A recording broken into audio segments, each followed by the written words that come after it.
जवाहरलाल नेहरू एक प्रसिद्ध वकील मोतीलाल नेहरू के बेटे थे। जवाहरलाल नेहरू को एक अय्याश किस्म का व्यक्ति भी कहा जाता था। उनकी अय्याशी में वो महंगी महंगी शौक करते। ऐसा भी बातें कहा जाता है कि उनके कपड़े धुलने के लिए वो पेरिस और लंदन जाते थे। पंडित जवाहरलाल नेहरू को दोपहर की खाने के बाद 555 ब्रांड की सिगरेट पीने की आदत थी। जवाहरलाल नेहरू भोपाल गए और लंच करने के बाद जब सिगरेट पीने की बारी आई तो उनका ब्रांड खत्म हो गया। जब भोपाल से सिगरेट ना मिली तो एक विमान से उन्होंने ये सिगरेट इंदौर से मंगवाई। ये भी कहा जाता है कि वो एक रसिया किस्म की व्यक्ति थे। कमला नेहरू से शादी करने से पहले उनके कई महिलाओं से संबंध थे। माना जाता है कि जवाहरलाल नेहरू के संबंध सरोजिनी नायडू की बेटी पद्मजा नायडू से भी थे। पद्मजा के अलावा जवाहरलाल नेहरू के संबंध तेजी नामक एक लड़की से भी थे।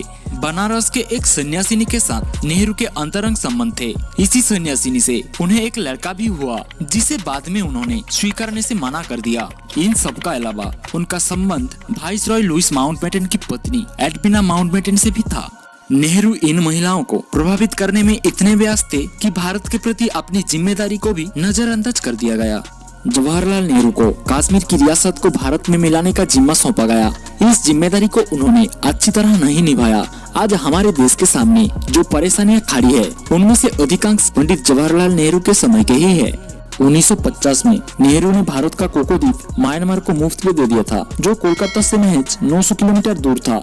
इस द्वीप को म्यांमार को गिफ्ट के तौर पर देने का कहीं गलत साबित हुआ, क्योंकि म्यांमार ने बाद में ये द्वीप चीन को दे दिया, जहां से चीन आज भी भारत पर कड़ी निगरानी रखता है। और जवाहरलाल नेहरू ईर्ष्यालु प्रवृत्ति के थे। अपने समकक्ष किसी को आने देना नहीं चाहते थे।